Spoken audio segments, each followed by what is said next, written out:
This episode of CWA, I sit down with pickleball coach Michelle Dable, who has traveled the world teaching pickleball and is also a liver transplant recipient. Here's a quick preview of our conversation. So I ended up getting certified under 3 different organizations, governing body for the sport. So you have to know the rules. And you were invited to China to teach pickleball. What was that like?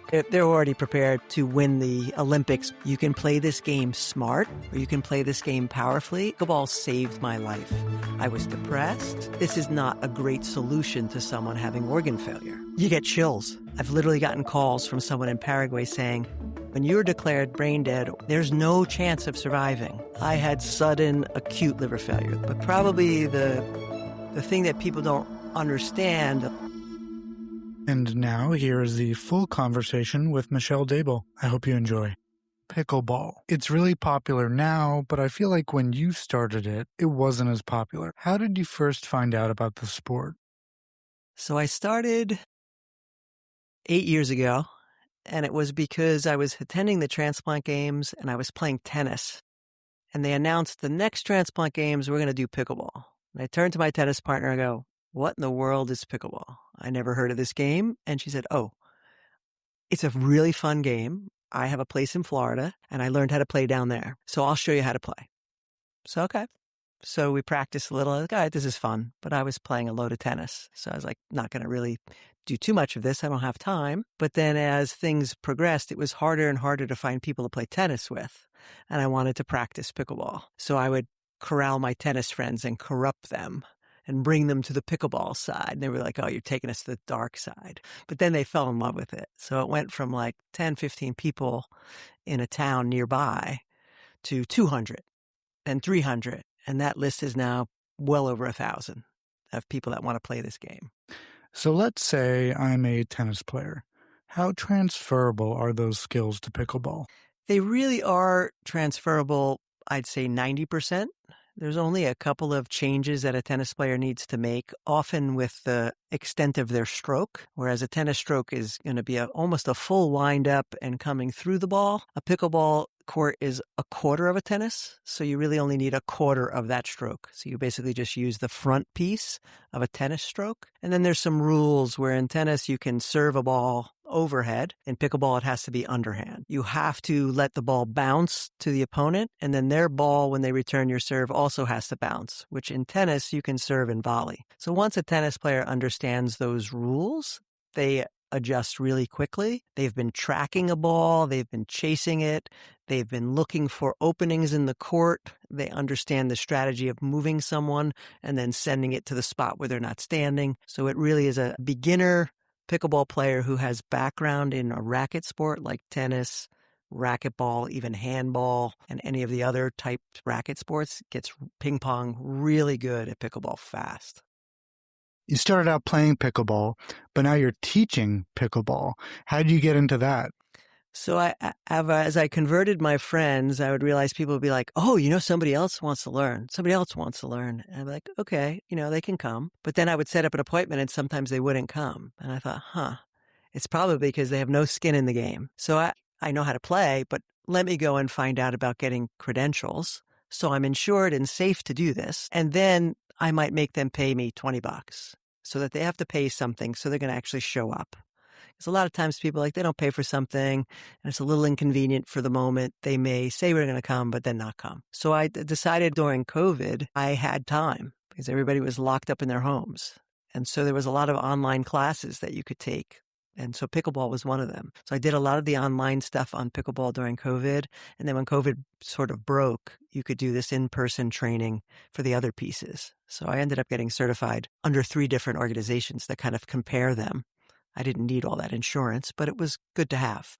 How did you do the online ones? Did they set up a camera and you watched them play, or how did that work? They basically kind of ask you more questions about all the rules of the game. So USA Pickleball is the certifying governing body for the sport. So you have to know the rules. If someone hits a ball and in their swing, they tap it twice, is that okay? And it is. And so you just have to know the rules. So the test would be, where does the serve have to land? Maybe, it has to land past the non-volley zone into the diagonal box. So there's different things. So that was more about online questions about rules. And then there were some, watch this video and what would you tell this player what they're doing wrong? How can they improve that? And then there'd be like multiple choice.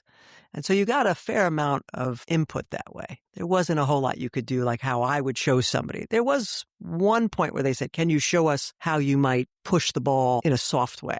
And I think they watched a little bit, but it was at that time, the technology really wasn't there to look at someone and watch their video to tell them how you were playing or how you might coach someone. Pickleball has taken you all around the world, and you were invited to China to teach pickleball. What was that like?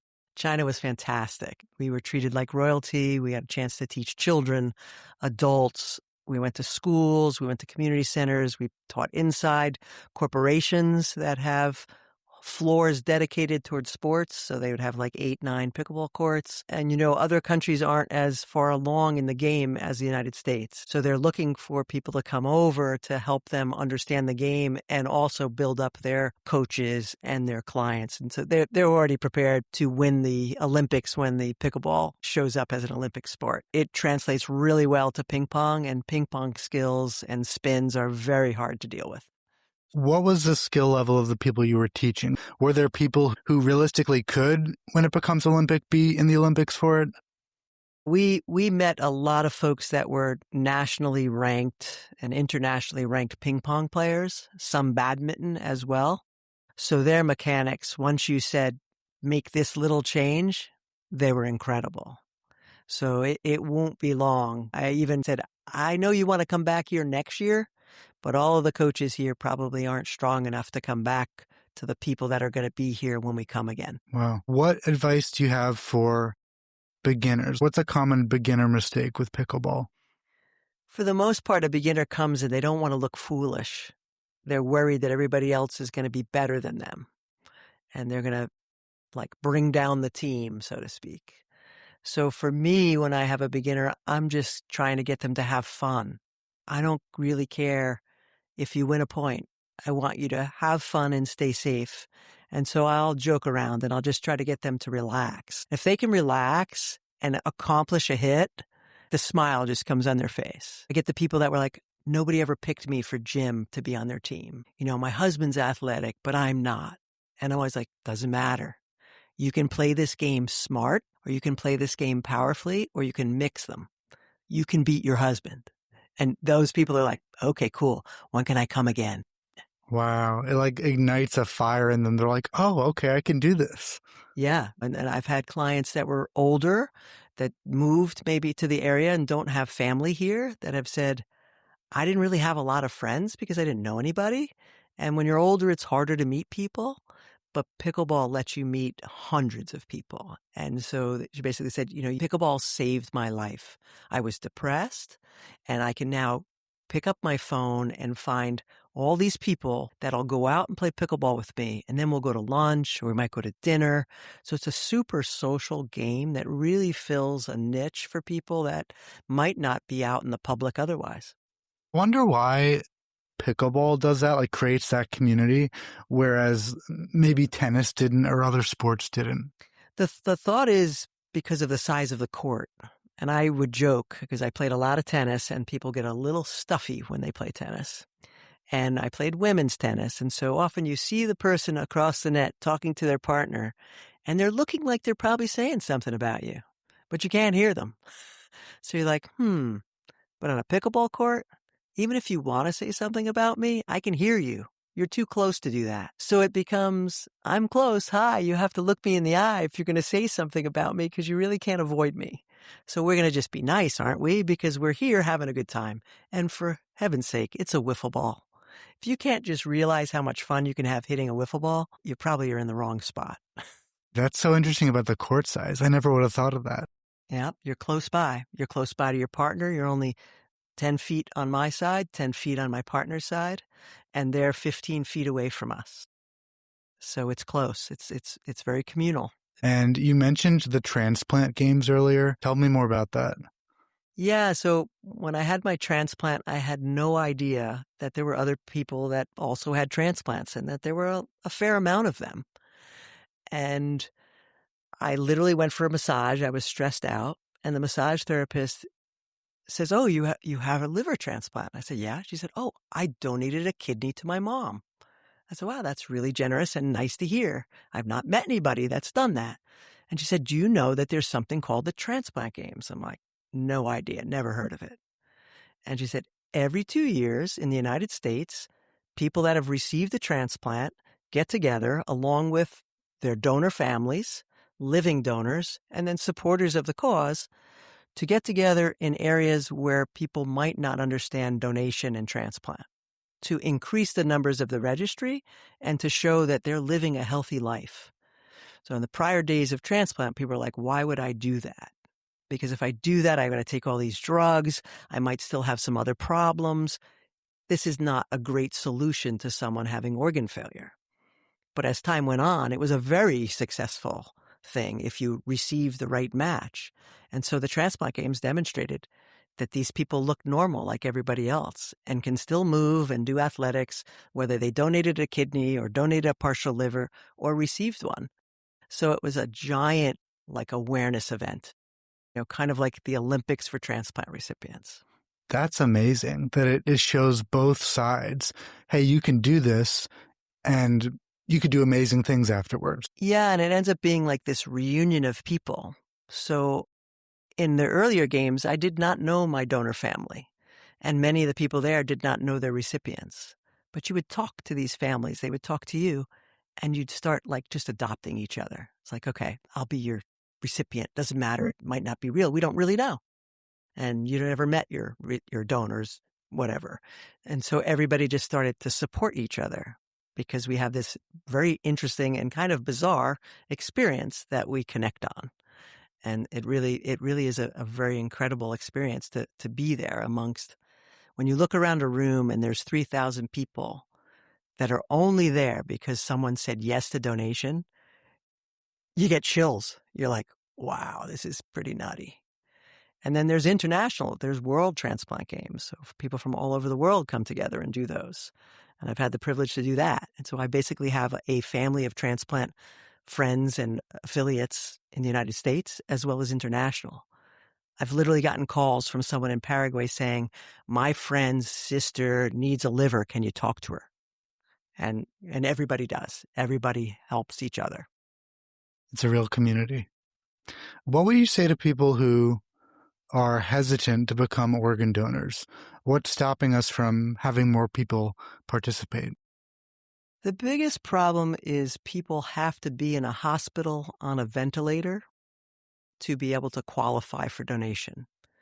Many people pass away not in a hospital, or they pass away in a hospital, but they have had such severe injury that it's not possible to salvage organs, but they could be tissue donors. They could be cornea donors. So meeting the criteria of donation is difficult. The numbers have gone up, sadly, because of overdoses, which tend to be younger people that have healthy organs until the overdose happens. And just recently, I was listening, probably about a month ago, that those numbers have come down now because they've been a better job of managing the opioid problem. But probably the thing that people don't understand, and I've done presentations from high schools, middle schools, colleges, doctors, police officers, you name it. They have this misconception that when an accident happens to them and they get to the hospital, that somehow the staff there isn't going to work on trying to save their life, that they might know someone who needs a transplant. But the reality is the people that are saving somebody's life have given an oath, and they're an entirely different medical group. So they're saving your life as best they can. When you're declared brain dead or dead, cardiac death, there's no chance of surviving.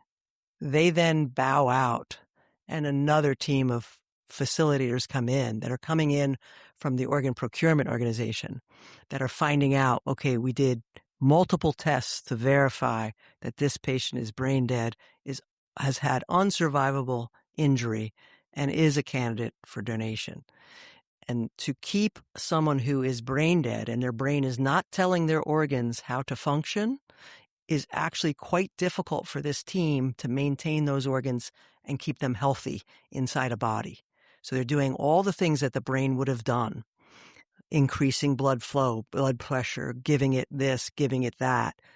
So I basically say, if you're a donor, you're treated far better in a way than if you weren't.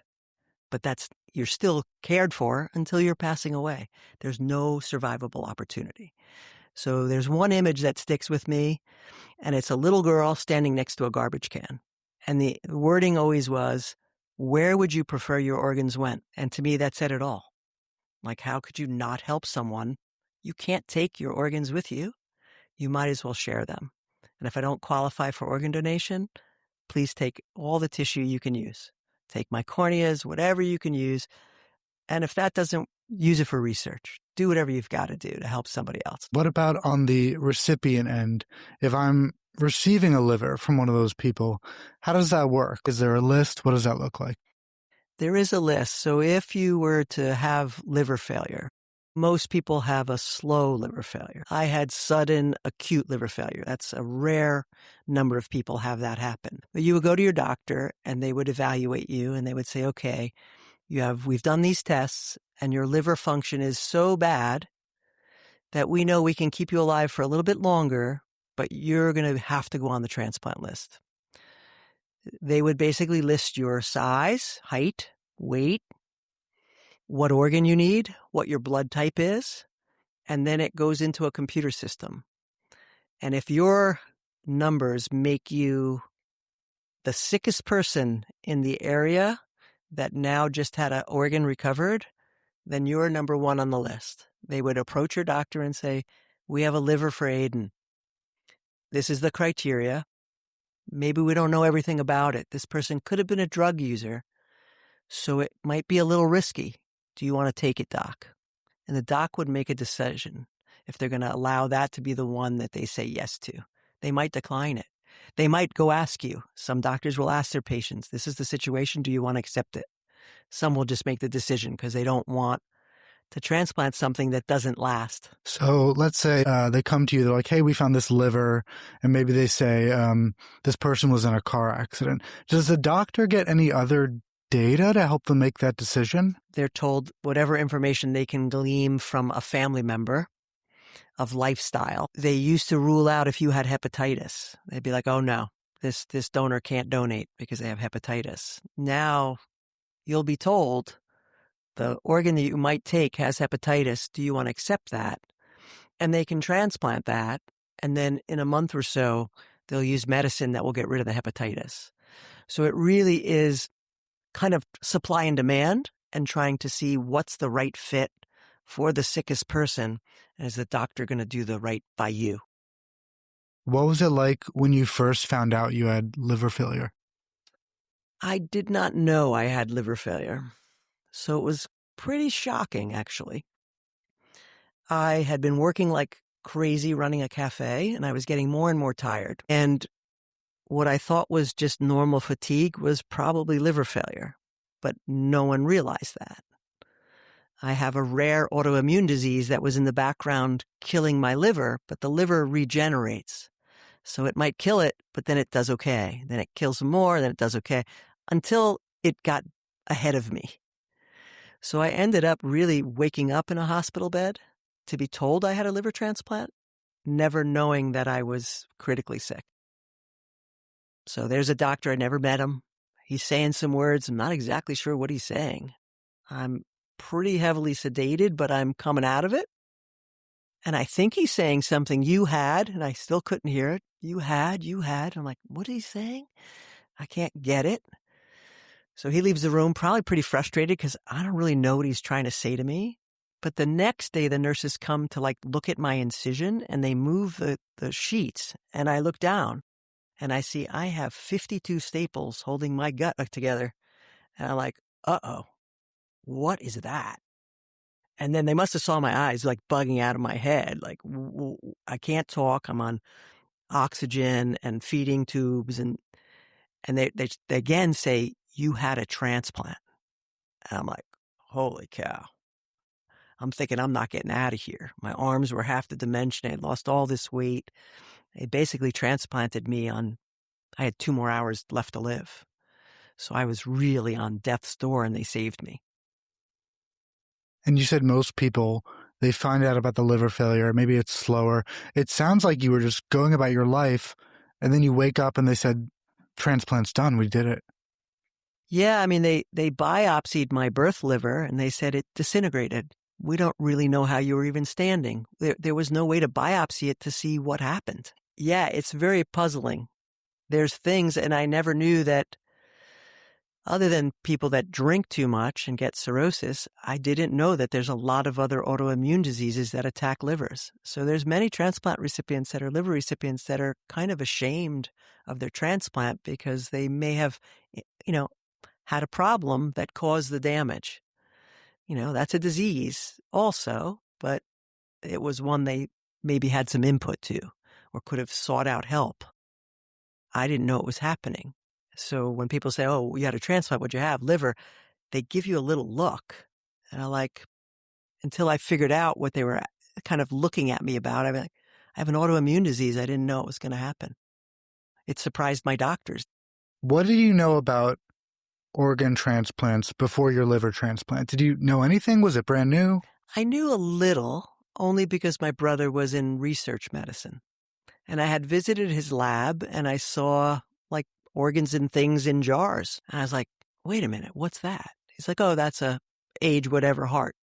That's a person's kidney. I was like, what is this doing here? He's like, well, we test and do things with it.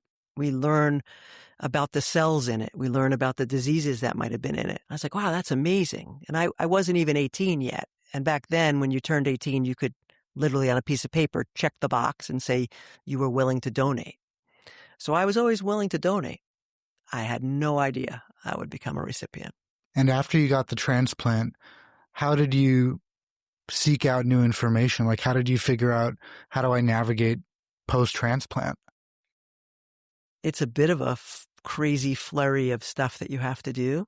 I was given a brown grocery bag of medication to be discharged with. And they walked in carrying this bag it was fairly heavy. And I'm like, what is that? And like, oh, that's your medicine. I'm like, for a year? They're like, no, this will probably get you through a month. I was like, a month? I don't even take an aspirin. Like, well, you're going to learn how to take more. And so I needed really a team of people to figure out my medication. And now there's apps where you can say, I need to take this with food at this hour, buzz it, alarm my phone. But then I didn't. So it was like, okay, at 8 o'clock, you need to take these 4 pills.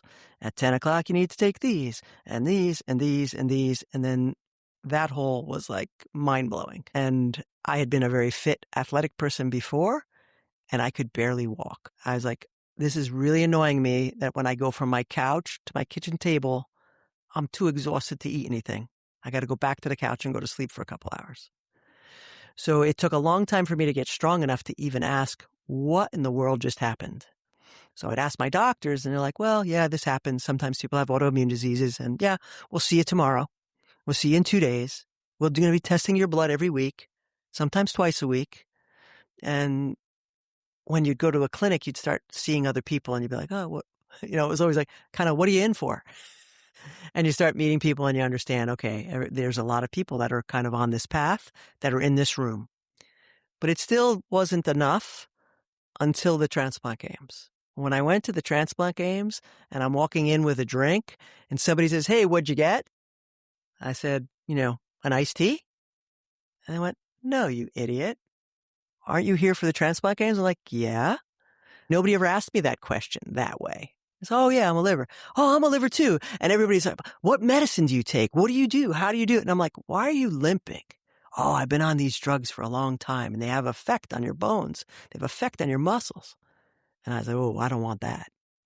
So every appointment I annoyed my doctors. I would say, okay, you tell me I have to take these 25 pills. How do you know I need them all? Oh, that's protocol. I'm like, all right, I'm with you on the idea of protocol, but you haven't tested all of these on me. So what about we bring it down? Each time I see you, you drop it a little. Oh, that'll put you into rejection. I said, well, how about I'm willing to take the risk? Because I see the side effects and I'm reading the panels of descriptions of what happens with these medicines, and they all cause cancer. And I'd rather not die from cancer if I can help it. They didn't like that. But I would push them, and I went down from 25, 24, 23, 22, and multiple times a day. I take one pill, 1 milligram, once a day now, and I've had no problems. And I don't have the joint problems. I don't have the muscle problems. I don't have the skin cancers. I don't have the organ cancers. So far it's working for me. That's crazy to me that you got more almost guidance from your peers than you did from the doctors. It's the peers that had the experience, right? There are other people that have lived with transplants long enough to see the problems, to have their friends pass away because they developed liver cancer or lung cancer. And it's because of the medicines. The medicines are wonderful at calming down your immune system. But when they suppress your immune system, you're now vulnerable to catch everything. And cancer, many of them are viruses that kind of go rogue, or your body kind of going rogue on itself. So it was a really eye-opening experience to see people that had been transplanted out many years. And so then I started researching. Then I said, I want to read more. I want to understand what's the life expectancy of someone who had a liver transplant. Back then it said I would make it 9 or 10 years. I thought, that's pretty good. I can get a fair amount done in that amount of time, but it would be nice to have more. Only to realize I'm now 21 years out, and it's because I don't take so much medicine that I avoided a lot of the problems that early on, when they didn't know they can wean you down to lower dosages, those people weren't as fortunate. It sounds like it's important to advocate for yourself and learn what you can instead of just trusting what the doctors are telling you, because they're over-indexing on, hey, we just can't have the liver be rejected. Yeah, they're very concerned. And I remember, so because I asked them to lower it, I did have one incident where they lowered it and my numbers flared. So I went into a small bout of rejection. And I thought, oh no, I'm going to kill myself doing this. And they're like, no, we're just going to double your medicine. So, okay. So they double my medicine. And over a couple of months of blood work, it improves. It looks fine. So now I'm back to, okay, you doubled my medicine. Can we now reduce it again? Oh, no, we're not going to do that for a couple of years. We're stable. Don't rock the boat. You're fine. And I'm like, but I now know that if I stay on all of this, you're going to affect my kidneys. And they're like, yeah, but we saved your life. We're going to monitor all that. I wasn't a fan of that answer. So I went to another doctor and I asked, what would you do if you were told, or you had a patient, and I told him the situation. He said, they're going to blow out your kidneys. I said, okay, that's what I expected. That's what I think from what I've researched. Will you take me as your patient? And they said, yeah, sure. Come on over. And so I am affiliated with liver surgeons who, if I ever developed a tumor in my liver, could deal with it. And I know how to read my blood work. They know how to read my blood work. So I'm treated that way, which is uncommon. Most people just stay with their transplant center, do what the protocol is, and see how the odds go. Do you have any advice for someone who's trying to find that doctor that's a good fit, or is it really just a game of trial and error? The problem often is that your insurance is going to restrict where you can go. So there's a lot of insurance policies. If you live in New Jersey, you cannot go to New York. And if you live in New Jersey, there are only 2 hospitals that transplant livers. There's multiple hospitals that do hearts. And so you're at the mercy of the facility that's been granted the opportunity to transplant the organ you need. And you're stuck. You can interview all the doctors on that team, but they're most likely all going by the exact same protocol because the pharmacology salespeople have come in and told them these are the drugs that you should offer. And these are the drugs you're going to stock in your hospital. So they're going to offer those drugs. When I left the hospital and went to this other doctor, he said, there's a drug that works really well for livers, but when you read the inside panel, it's going to tell you it's not designated for liver transplant. But we know from all of the studies, because he was a research doc, it works even better, and it works really well for livers, and it does not affect the kidneys. And so I went with him and trusted him, and he's absolutely right. I have perfect kidney function, and my liver's happy. That's incredible. Did you meet your donor's family? I did. So the system allows you to write a letter to the organ procurement coordinator, who then sends it to the hospital, who then sends it to the coordinator on the donor side. Every couple of years, usually when I would go to the transplant games, I would write a letter saying, hey, I'm so grateful. By the way, I was able to do this, see my son, see my daughter, whatever those milestones were in the family, and send the letter.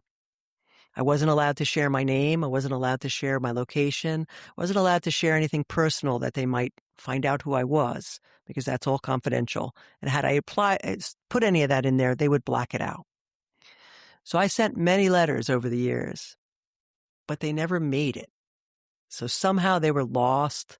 Somehow they just didn't make it to the family. The family had moved. The daughter moved from New Jersey to Florida and moved around in Florida. So perhaps those letters just didn't make it. There was one letter. So at 10 years, I said, if I were someone that lost somebody, at 10 years, I've probably grieved enough that I can kind of cope. Still going to grieve, but I could probably cope and reach out. So I had met someone at the organ procurement organization, and I told them, and their job was connecting families if everybody authorized it. And I said to her, one doctor told me I had a woman's liver. Another doctor told me I had a man's liver. Doesn't matter to me. It's working great. But it would be interesting to meet the family one day. And it bothered her enough where she went back into the files on my case and found my letters. And so she took it upon herself to contact the donor's family and say, hey, I have these letters. Did you ever get them? And they were like, no. And she said, well, we have this one letter we'd like to send to you, which was the most recent one at my 10-year anniversary. And she read it, and the person said, would you like to meet her? And she said, yeah, but I don't live in New Jersey anymore. And the person knows me and said, your recipient would go to Mars to meet you. It doesn't really matter where you live. So she consented, and they came back to me and said, your donor would like to meet you. Blew me away. Your donor's daughter wants to meet you. And I was like, oh my God, this is crazy. And my husband had a convention in Florida, and we were going to a hotel there. And it turns out that my donor's daughter lived 20 minutes from this hotel and happened to be home that weekend, although she had traveled other times. And we met, and it was like a family reunion. It was really emotional. She was absolutely wonderful, thanking me for meeting her. And I was like, thank you for saving my life, because she herself consented to donation. She was the only child of my donor, so she was next of kin. Parents were divorced. Father had just passed away, which is why she's like, it's nobody here but me to make this decision. So she made the decision and said, sure, I'll meet her. And we stayed in touch ever since. I've attended her wedding. I've attended my donor's mother's birthday. She's since passed away. I went to her services. They're like distant, special relatives now. That's incredible. And you met after 10 years. So people aren't usually encouraged or that stubborn. They usually send one letter and then they stop, or they're too worried about sending a letter and not being an adequate recipient, not making their donor family proud with what they're doing. They feel like they've got to, I went to the moon or something special. And really what I've learned, having met other donor families that weren't my donor family before, they just want to know that you're okay and that you're living and that you're honoring the gift you've been given and that you're grateful. And that's all I tell people is write your letters. Don't give up. Write another one. Send a card. It's okay. They may never respond, but they'll get it and they'll know that somebody's grateful. And that'll make them feel at least there's some positive out of a really horrible circumstance. What advice do you have for someone going through the process right now? It takes a ton of patience and a lot of effort to get listed. You need your family or your friends or someone that's going to support you afterwards because you're too sick to do anything. And you need someone who's going to help you get to your doctor's appointments. If you can't show you have a reliable caregiver, they will not transplant you. This is an extremely limited quantity of organ availability. and there are over 100,000 people waiting for organ transplant. So they're only going to give these very precious organs to the perfect matched, most compliant patient and family that has insurance, because the expense of this is enormous. Wow. Pretty heavy, but good to be alive. Thank you so much. Truly a pleasure. To connect with Michelle regarding pickleball or organ donation, visit mdpickleball.net. That's M as in magic, D as in delightful, pickleball.net. And if you enjoyed our conversation, give us a follow or share this with a friend. Thank you. This episode was for entertainment purposes only and does not constitute medical advice. Please consult a doctor if you have medical needs.